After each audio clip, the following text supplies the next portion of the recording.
Hello, folks. I'm back with another firearms review. Imagine that. Oh, what's in this envelope here? Hmm, looks like Talon grips here. Yeah, they're Talon grips. They're Talon grips for my 43X and also my 48, but that's for another video at another time. Here is a firearm that's a little bit of a unicorn. No, I didn't join this as some type of special group. Uh, from the title, you see it is a Legion firearm. And I didn't do this because I wanted to be in some type of special group or some Legion club where they give you a coin that you can't spend. However, the catalog is a kind of little bit pretty inside. This particular catalog has all the little goodies that you can get. They give you a little sticker with this. As you see, there's that Legion symbol if you want to brag, and they send all this stuff that you can you can send in the information online and register your Legion pistol, and then that way you'll be able to join that particular club. But I didn't get this to join a particular club or anything of that nature. I wanted the firearm. The firearm is a little bit of a unicorn. This is the P220 Legion SAO, which means single action only. As you see here, it does come with 3 magazines. And let me do a safety check here. This one is empty. And as you can see, there's nothing in here. And yeah, this is the Legion. Here it is with the other 2 mags. And I'm going to get this box out of the way. Okay, now the Legion pistol is, they have various different ones from your P220 to your P226, etc., etc. And you could tell the Legion because it comes in a different color from your regular 6 Sauer pistols. And this one is a little different because this one's a unicorn one, because this one is not even up on the website anymore.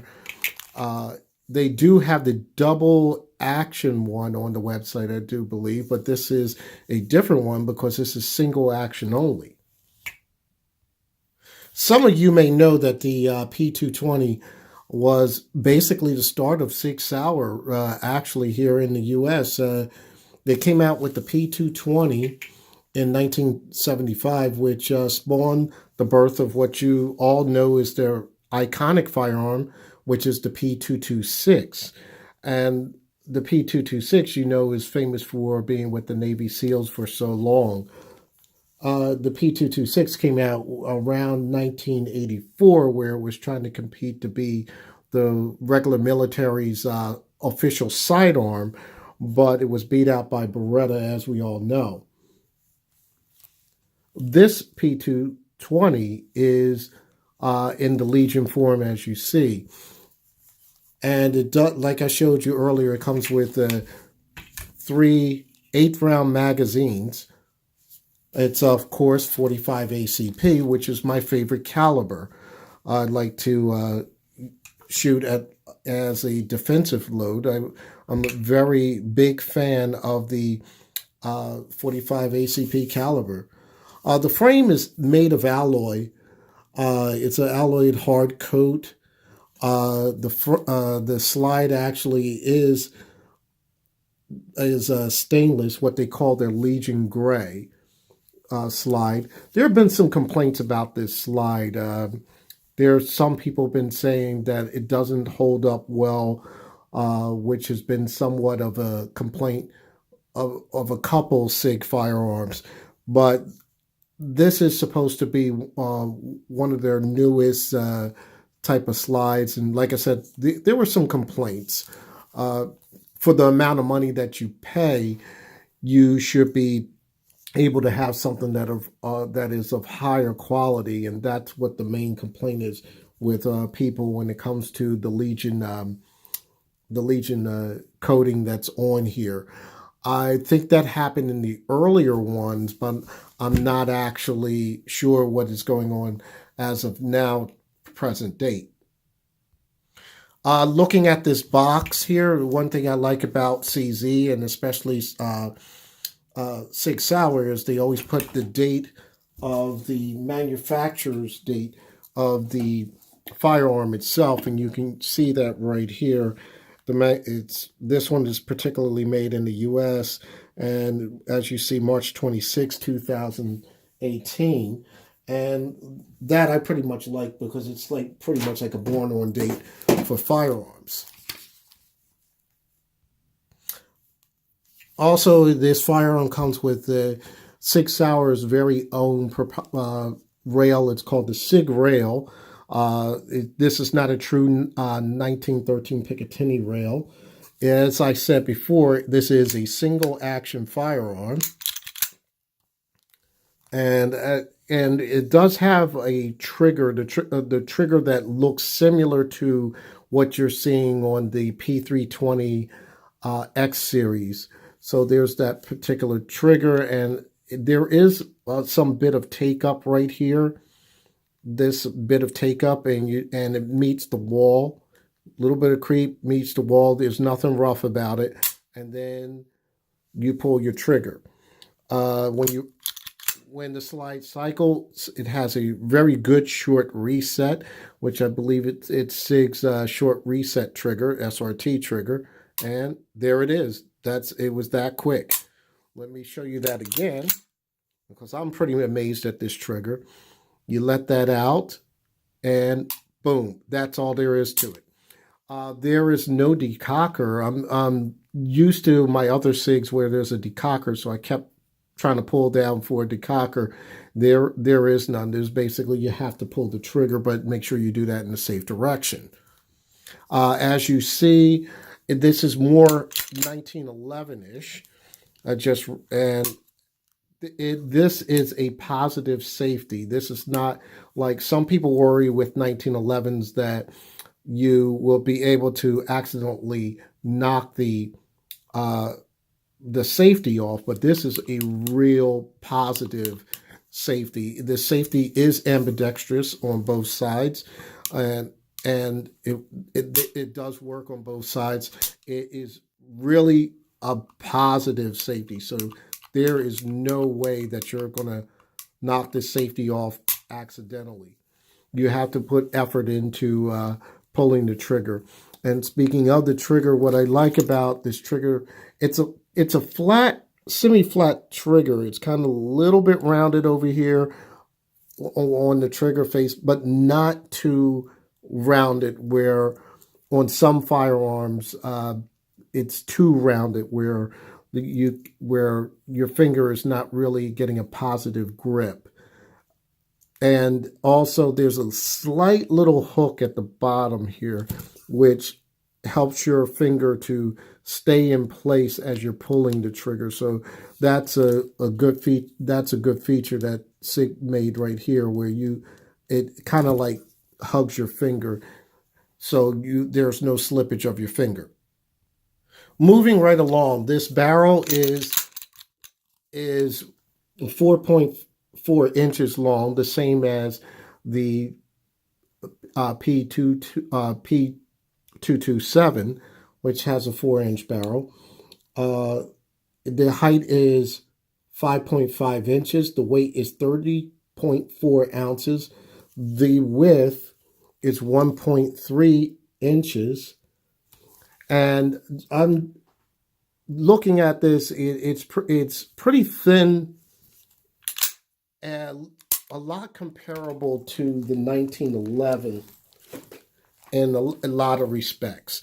And here with this particular 1911, let me move these magazines, and of course I'm going to safety check that again real quick for the safety Nancy's out there.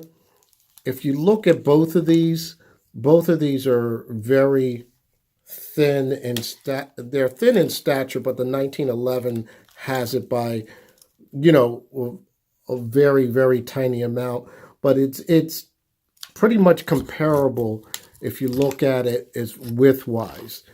Also, and this is the Commander model 1911. This is actually a Dan Wesson But if you look at it from this perspective, you'll notice that it has that commander style profile, which is good for carry if you're even considering to conceal carry it. Another thing about this firearm, there are some other little details on here. These are the X-ray sights.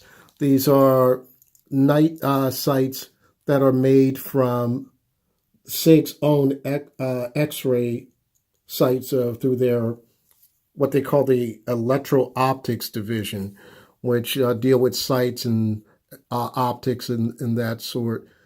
It's pretty much a little bit blacked out in the back, but you have your sights in the back, your night sights in the back.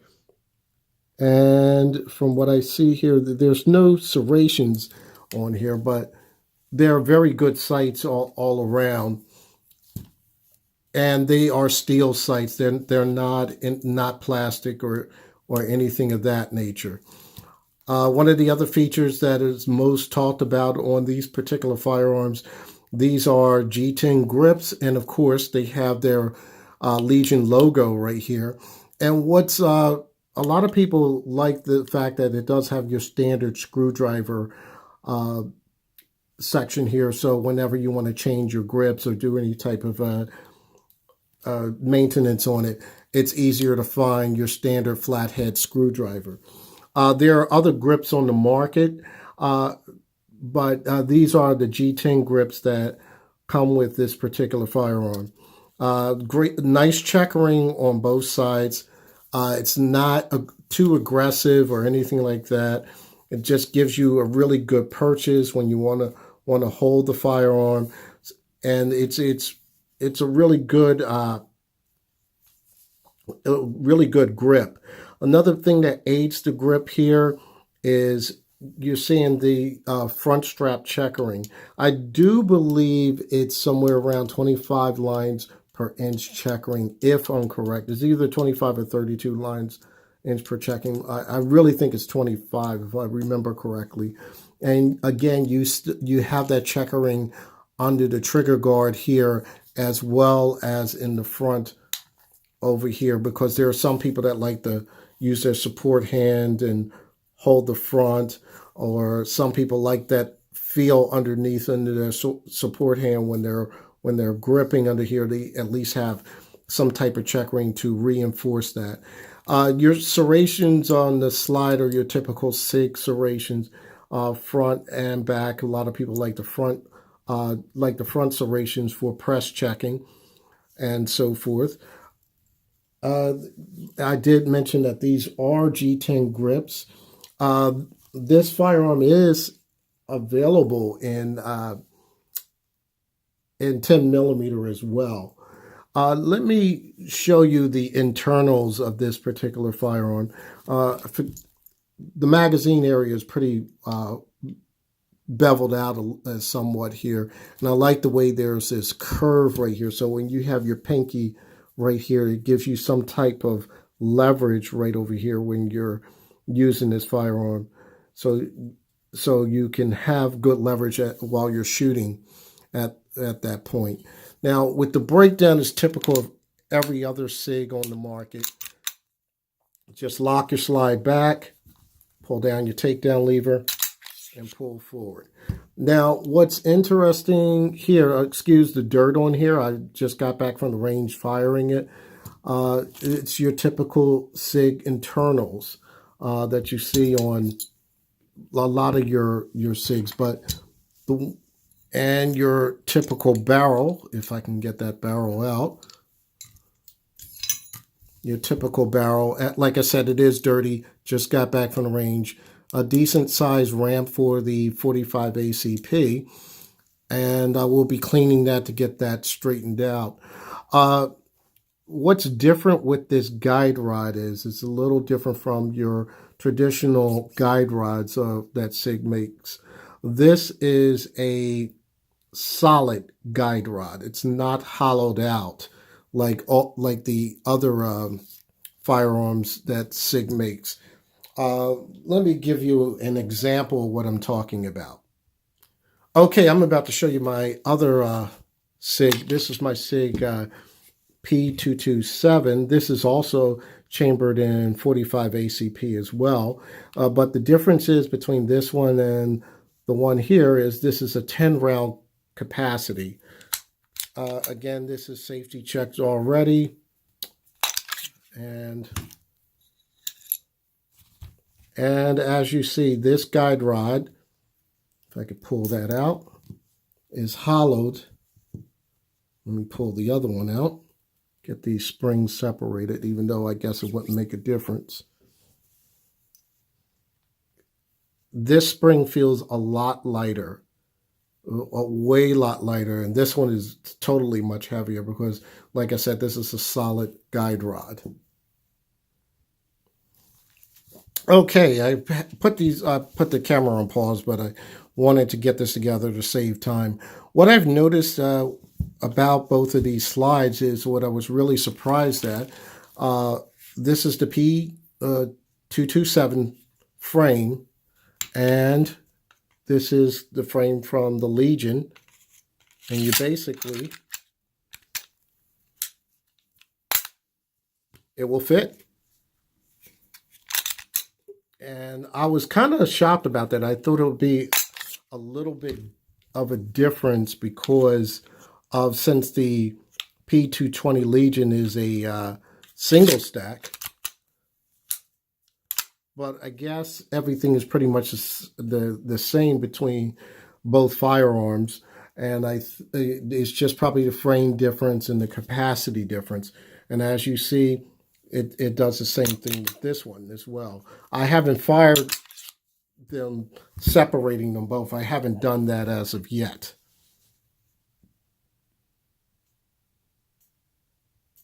One other difference that I wanted to show you between the two firearms is, as on the P227, if you notice that the rails are pretty much, they start and then they stop and then they pick up again over here.